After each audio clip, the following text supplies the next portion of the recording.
at the ATA bachelor degree and master degree programs. Before moving on to this difficult topic, financial instruments, I would like to ask several questions. If you have ever taken any related courses in finance, have you taken financial accounting, for example, or any related one? You said, right? Yeah. What was that? My first degree was in business and finance. Okay, that's good. Any financial accounting background? Any financial accounting, financial reporting classes? No? Okay. You have something in your background. Why I ask this question? Because the topic chosen is actually a very technical topic, and it's not an introductory level topic, but I would like to make it as digestible as possible. So using some basic financial terminologies, of course, saying anything in finance, you're free to ask the question, what was that word, I mean, what that particularly meant. So financial instruments, when we say financial instruments, we mean, by definition, any contract that would give rise of an asset to one party and a liability or equity to another party. Okay, so it's a very simple definition. An instrument, financial instrument, is any contract, so it could be written, oral, or implied contract that would give rise to an asset in one party and liability or equity in the other party. Now, you might ask a question, what asset is, what liabilities are, what the equity mean. Okay, assets, we mean by assets any resources that are controlled by entity to generate future economic benefits. So anything that we might see here, physically, tangible, anything that you might see, touch, feel, these are assets of the university. Okay, so university building, university land, anything inside of this whole, we would call it an asset. Okay, so financial instrument is also an asset, but financial instrument doesn't have a physical substance. I mean, you cannot touch it, you cannot see it, you cannot feel it. That's why it's called, it's a contract. It's a contract that gives rise to an asset in one party and a liability in the other, liability or equity. Now let's talk about what liabilities are. Is there any idea of the liabilities? Liability, yes, please. obligation. Very good. For So, example, our payable. good. So liabilities are the obligations, or simply said, debts. Okay. So by liabilities we mean debts to third parties, to government, tax ministry, employees, suppliers, and any other parties to whom we are liable to pay a certain amount of money. So liabilities, we said, it is the debts or obligations. This must bring to an outflow of any economic benefit of the company. Now, what is an equity then? Equity, please. For example, when we set up a business, we invest money, and I think this capital is our equity. Very good. So by equities, we mean net assets of the company. Okay, what do we mean by net assets? Total assets less total liabilities would equal equity. Let me use a very simple equation, okay, which is an equation has been applied for the last 600 ages. So this equation first was invented by a person called Luca Pacioli, and he's deemed to be a friend of Leonardo da Vinci. And first handwriting scripts were found back in 1476. So what is an equation? An accounting equation stands for assets, okay, equal what? Liabilities plus equity. Okay? So assets, we said, any resource that company controls, which means owns or possesses, which is under its disposal, from use of which the company expects a benefit coming to an end. Okay, so we call an asset anything that a company can control and would use it for its own benefit. There will be some economic benefits coming to an end. What is liability? Liability is debt.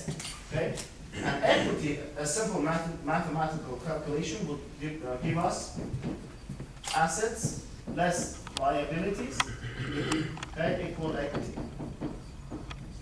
Now, a definition of an equity just says this. An equity is residual interest in net assets of a company after paying all of its debts. So which means assets less liabilities will equal equity. Let me bring an example, okay, of whatever company you want.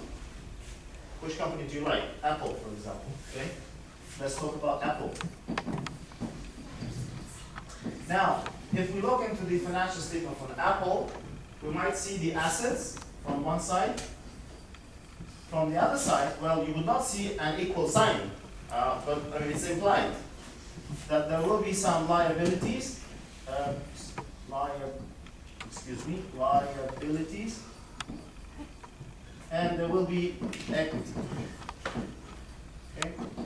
So, on the assets, you would see, for example, cash.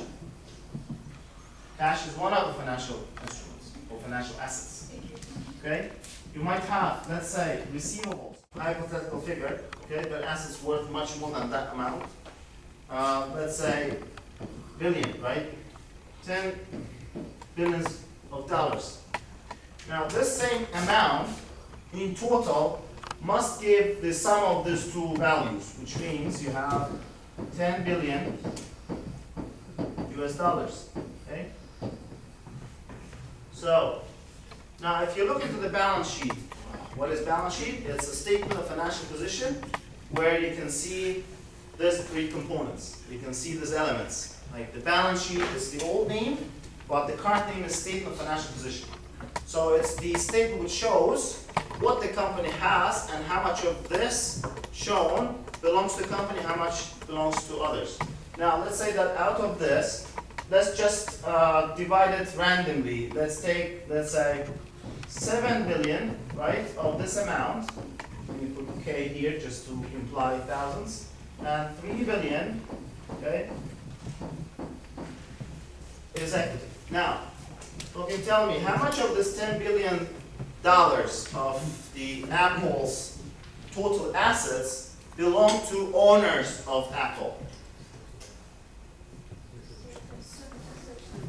Like out of 10, it's 3, right? So it's 3 billion. Which means, although the company possesses $10 billion worth of assets, only 3 billion out of them belong to whom? To real owners.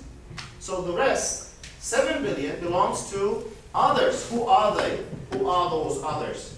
They could be banks, like they might owe some liabilities like to the banks, like bank loan. Okay, could be bank loan.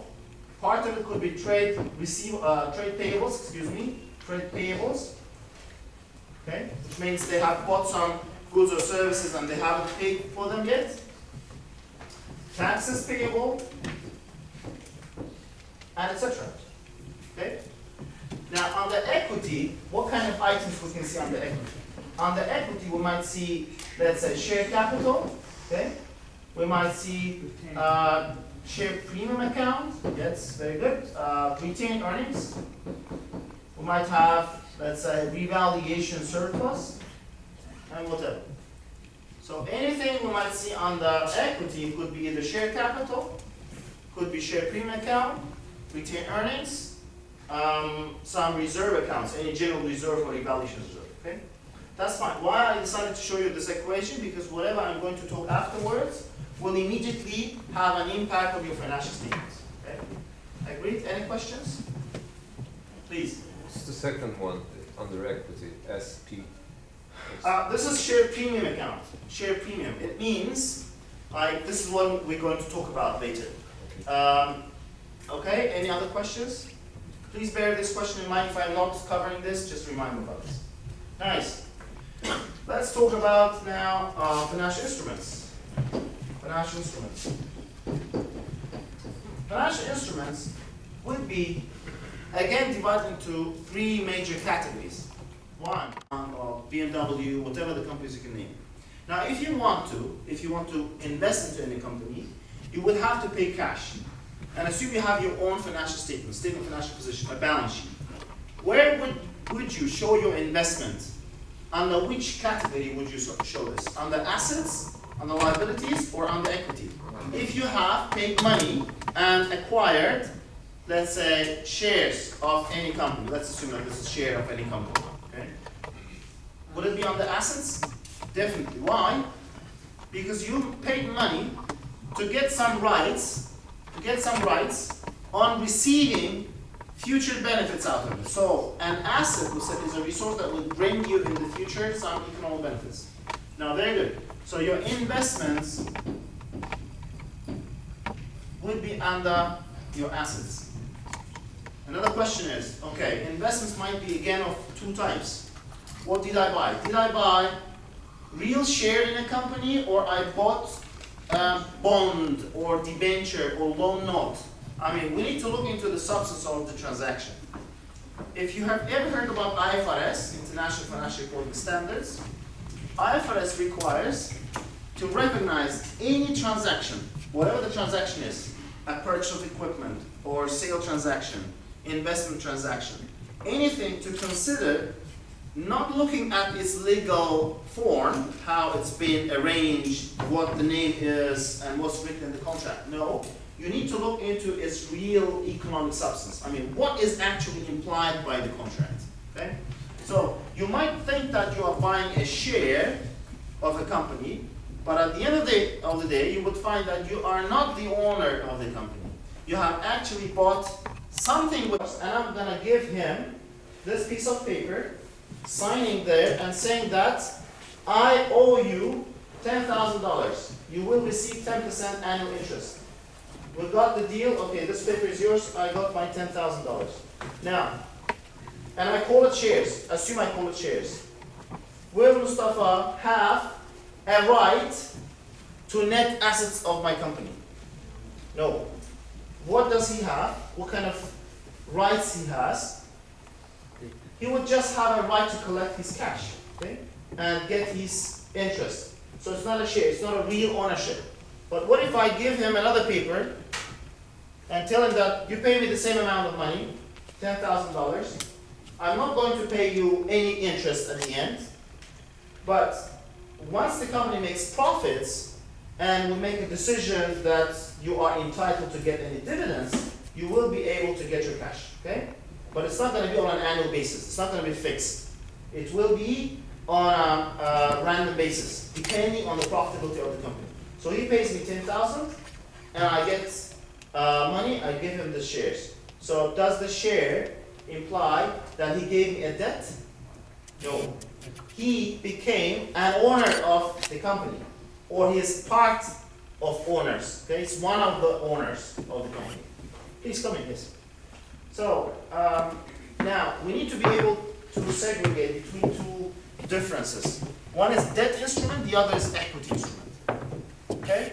So, if you are deciding to make an investment, you need to be really careful what you are buying. Because there are lots of different categories, different names, different contracts that would say something, but would imply a completely different thing. Okay? So financial instruments are really very difficult to understand without having deep knowledge in technical part of it. Now, whether this is a debt instrument or it's an equity, well, they will nevertheless will be shown as assets. They will be shown as assets, but the question is, okay, how are we going to recognize them afterwards? What will be the measurement basis? How are we going to value them afterwards? Let's say if I bought some kind of equity, I paid $10,000 today, right? But afterwards, this share will increase in value. If you have, let's say, watched some kind of fluctuations in the market of the value of shares of, again, Apple, then you would see that once Steve Jobs had passed away, the market price of a share dropped immediately. I mean, it was just assumed that after he passed away, the company would not be able to survive, so the value of shares started to decrease because some of the owners decided to sell them, thinking that the company will not be able to generate the same kind of income as before. But it didn't use them on an annual basis, looking at the market price, or we should recognize at its cost, how much we paid to buy them.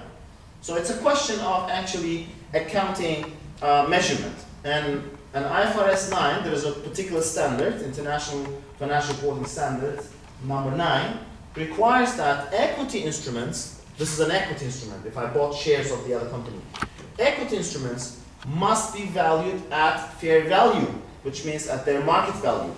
So anytime the value goes up, I make an adjustment to my financial statements. I increase its value.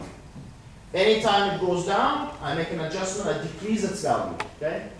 And the increase and decrease, where will this increase and decrease go?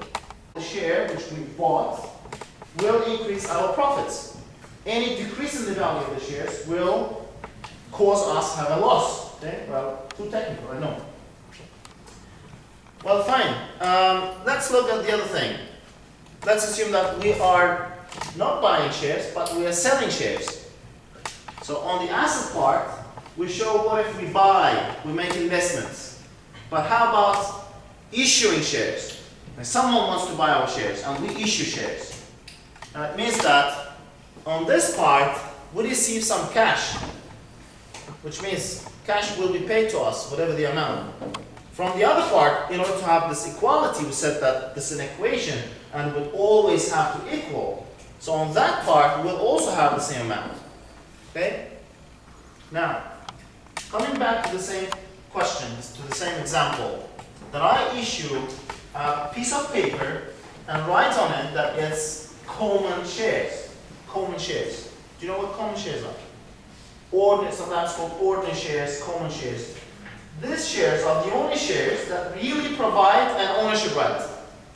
Okay, so they provide voting right, which means if you all decide to buy common shares and you bought the common shares of whatever the company, and today you are in the general meeting of shareholders, annual general meeting of shareholders, and you are all shareholders, okay? And now let's say your chief executive officer reporting to you about the status of the company. And you decide to make a decision, either to fire me because I'm a bad manager, or to keep me going on and excel in my performance. And you decide to vote. How the decisions are going to be made? Only by voting. So how many more votes you have, the more power you have. Okay? So that's why in some companies, and you might have seen this in movies, in some companies, yes is stronger than all the other no's, because you have the majority of shares. Okay? So if we talk about common shares or ordinary shares, we talk about real ownership rights. But what if we talk about preference shares? Have you ever heard about preference shares? Preference. So preference shares would have some preference. What would be their preference? Okay? So let me show this as two different papers. Let's assume that this is common share of BMW. And this one is preference shares of Mercedes. Okay? So common shares of BMW and preference shares of Mercedes. Now who is first going to be paid? Common shareholder or the preference shareholder? Preference shareholder. Okay? That's very good. What if a common shareholder, let's say Mustafa is common shareholder. Can I know your name please? No? Telli? Telli, okay. And Telli bought let's say this preference share. Now, I'm not paying Mustafa for the last 5 years, and I'm not also paying Telli for the last 5 years. Now, who of them do you think would be able to sue me to court if I'm the CEO? And I'm not paying him anything, and I'm not paying her anything. Who is able to sue me to court? Will Mustafa be able to sue me to court that he's not paying me my dividends? No, why? Because he is my owner. Okay? If he doesn't like me or the way I manage the business, he is free to fire me if he has enough voting power. Okay? But she doesn't have this kind of voting power. But what does she have? She has a right to sue me to court, saying that he took my money, he promised that he will pay me annual fixed interest rates, he doesn't pay me. So, it means that although this two types of papers, they are called shares. One is common, the other is preference, but both are called shares. One is real equity, one is real ownership right, another is not an ownership right. Another is what? Is a debt. So you actually gave me a loan, and I owe you this money. Fine? And let's say her amount of money was 1,000. She paid 1,000, bought this. And on an annual basis, she will receive 10%, which makes $100 during 5 years. So she will receive $100, 100, 100, 100, and at the end, She comes back and gives me this paper, says that you have a signature here, so please return my money back. And I give her her initial investment and get this paper back, okay? So this means that we have both. These are going to be accumulated. That's what's called cumulative. Her dividend is going to be accumulated, and once the common shareholder is announced any dividend, her amount must be paid first, and only after that, common shareholder will receive his or her money. Okay? That's very nice. So, common shares. Common shares would have market value and its nominal value. I'm coming back to your question, gentlemen. What's your name, please? Maksud. So Maksud asked previously, where is our previous page? Just disappeared. Let me go back. Okay. So he asked a question about share premium account. What do you mean by share premium account? Now, if you are aware about double entries, it's an accounting way of recording information. Let's assume that we as a company issue 1 million shares, 1 million common shares. These are number of shares. Common, let me write it in full, shares. Now the nominal value,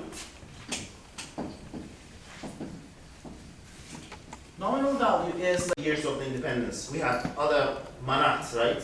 We had another manat, not the same which we have now. And at that time we also had, let's say, 1 manat. Now, today's 1 manat was how much at that time?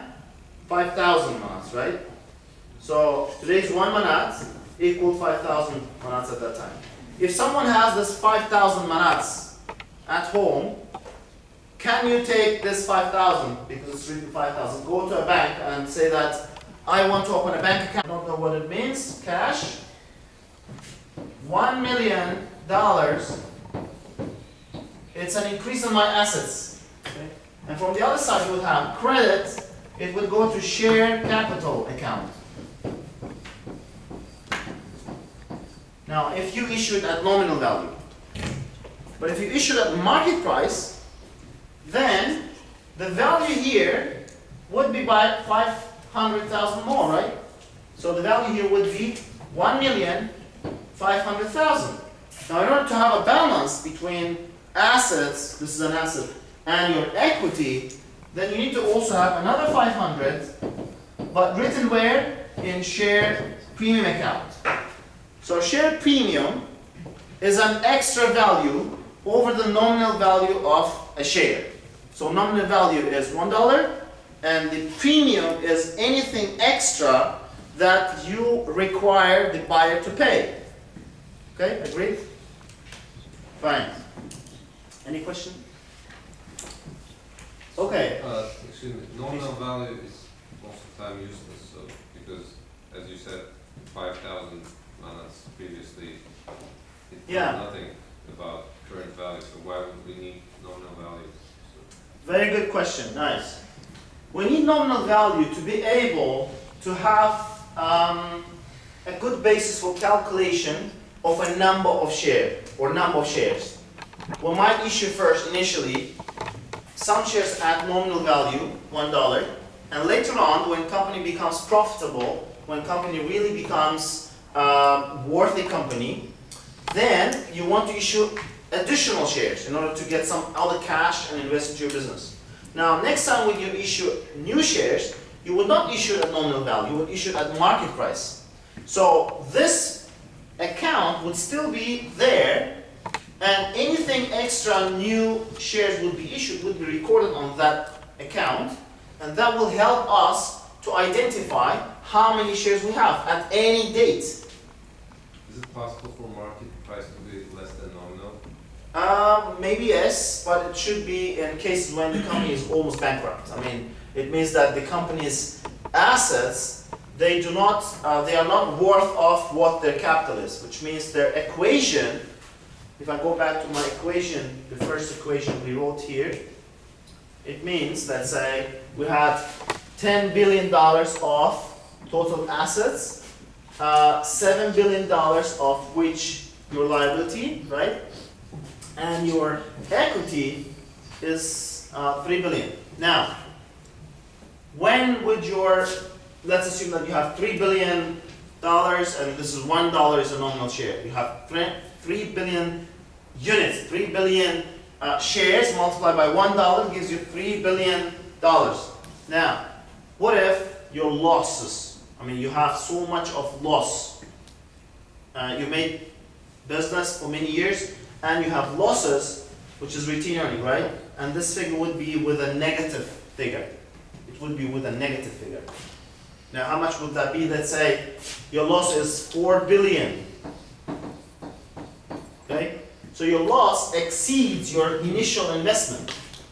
So in this case, you would have a negative figure of 1 billion. Okay? So you have a debt to others, and you also have your own negative figure. So the total value, this is negative. The total value would be that your assets now worth 6 billion. For example, let's say if they are going already to bankruptcy, in this case, why would someone buy this? No one is going to buy this. So what's the point of issuing that? So like if it was like some kind of other privilege, it would be something. Okay. The company, like what happens now in Azerbaijan with the banks, we are all aware, right? I mean, what is the status of International Bank, of Bank Technique, and etc.? I mean, if you look into their financial statements, you will see that they have a lot of debts, and these debts exceed their equity. But what government has decided to do with International Bank? International Bank was owned by 51%, by whom? By government, or 50 plus some shares. So the majority of shares were on hands of government. So in order to save the situation, they decided to sell their shares.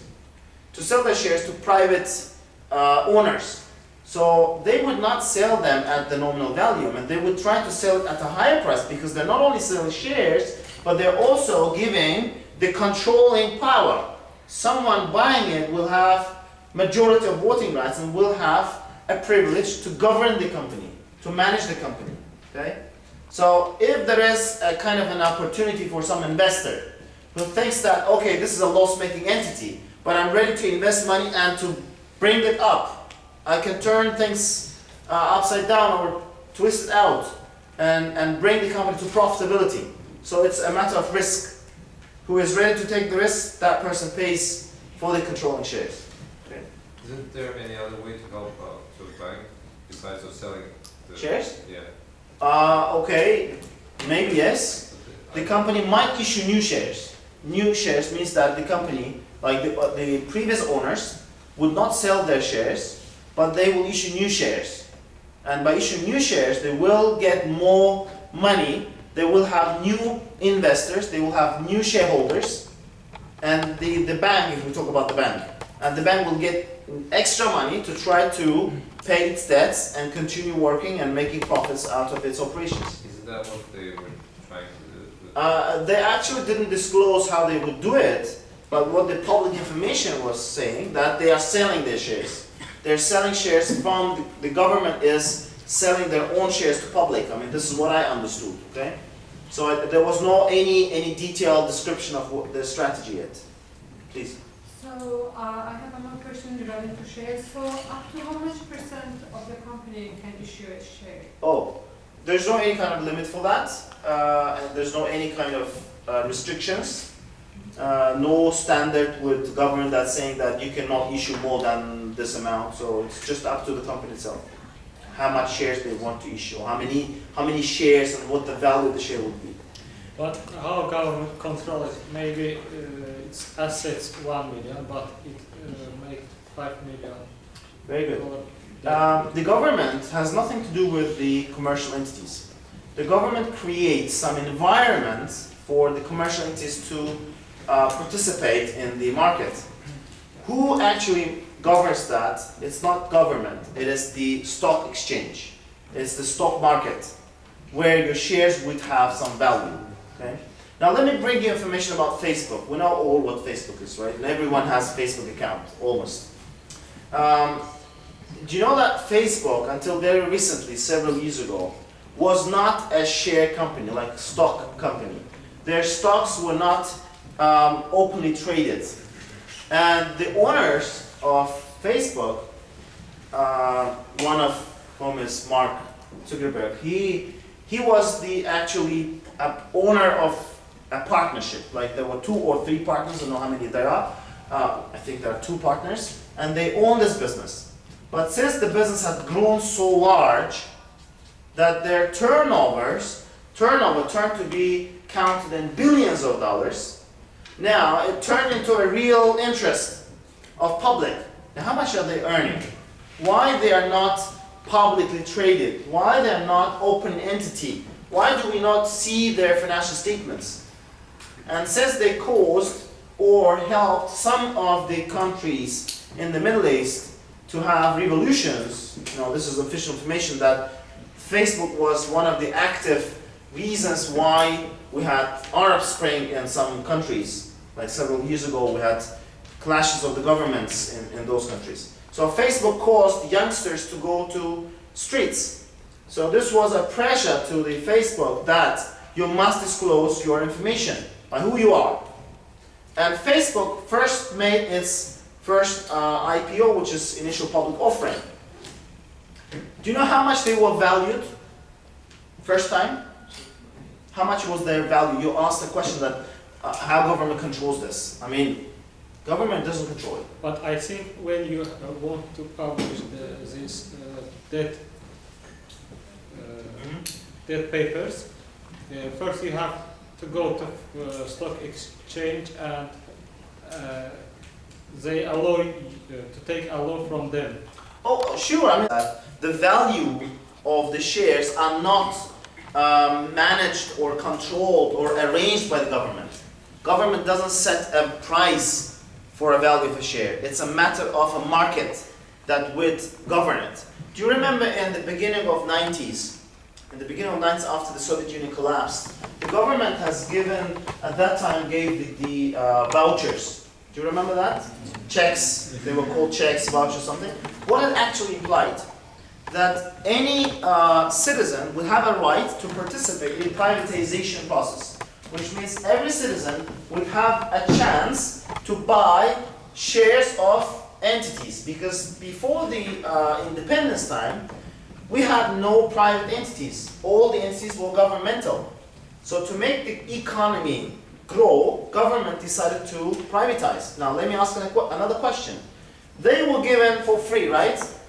The government didn't ask any citizen to pay any cash to be entitled as an owner of those checks, right?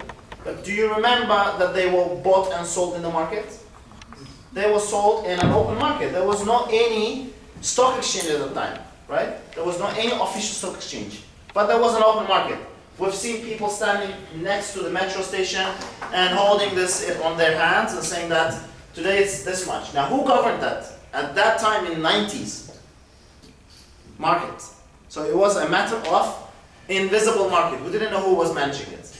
So in more organized countries, in more organized economies, sorry for this word, in more organized economies, structured economies with the financial institutions in place, with the stock exchanges, etc., it is going to be governed by the markets, more organized markets. Okay, okay guys? To cover this in just 1 hour. Usually we spend about 10 hours, 15 hours, even more than that, to cover financial instruments. Now let's talk about bonds, okay? Bonds. Now bonds, sometimes they are referred to as debentures. Or sometimes they're referred to as loan notes. So there are different names for almost the same thing. When we say debt, when we say bonds, debentures, loans, you will get the principal amount. Now, this is nothing more than a debt. So whatever name we can put, debenture, loan notes, the bonds, and etc., they are debt. Okay? It means that any company issuing it and getting money from someone, promising that you are a holder of this paper to come back after several times and I will pay it, will be called. In London Stock Exchange about 3 or 4 years ago, and they issued in a value whereas the demand in the market for those debt instruments issued by SOCAR was about 2 billion. So it means that if they issued, they could sell it. Okay? So who bought them? Private investors, some entities, maybe governments, any institution, financial institutions, they invested money. Now let me bring you an example of how we need to treat this in accounting terms. Let's assume that we have 5 years, this is 5 years of maturity term. So this is year 0, it's the start of year 1. 1 is end of year 1, 2 is end of year 2, 3, 4, 5. All of them, they are ends of consecutive years. So assume I agreed with Tilly that she would pay me $100,000. So I will receive $100,000, okay, today, and I promise her to pay 10% annually, which would make 10,000. So this is my cash flows. I receive 100,000, and I would pay her at the end of each year, okay, 10,000. So K stands for 1,000 at this case.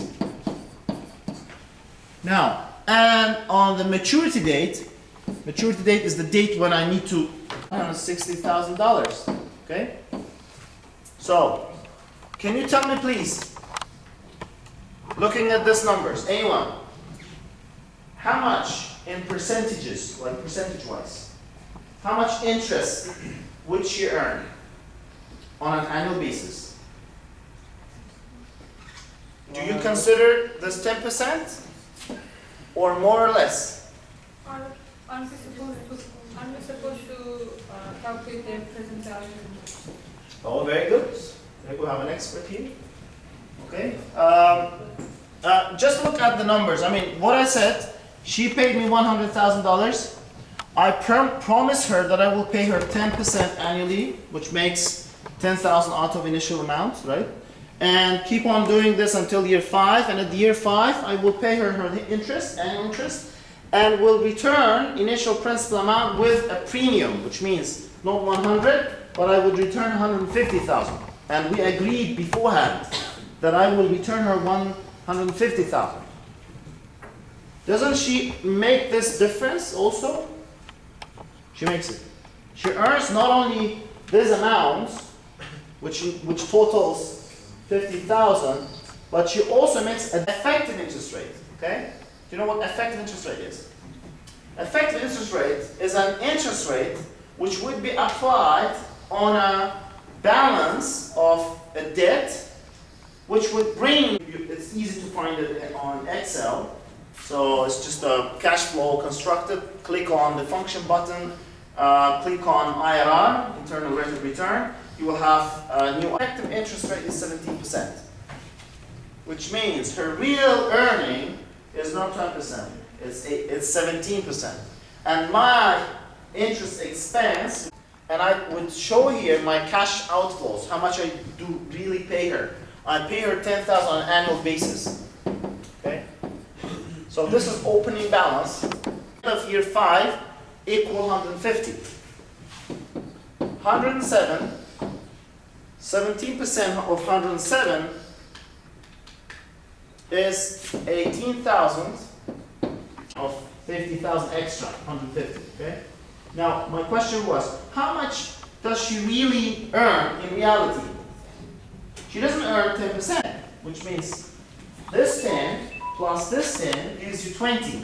Well, okay, I mean 20 is 20% of 100, but how come that we have 17%? Since we cannot recognize interest as a fixed amount on an annual basis. If you go from a small amount to a higher amount at the end, there must be a fixed rate applied to a balance of your debt, right? And which would bring to that final maturity amount. Now, I found this just making my calculations on the Excel, applying Excel function button, choosing for internal rate of return. 82, so 10,000 is paid cash.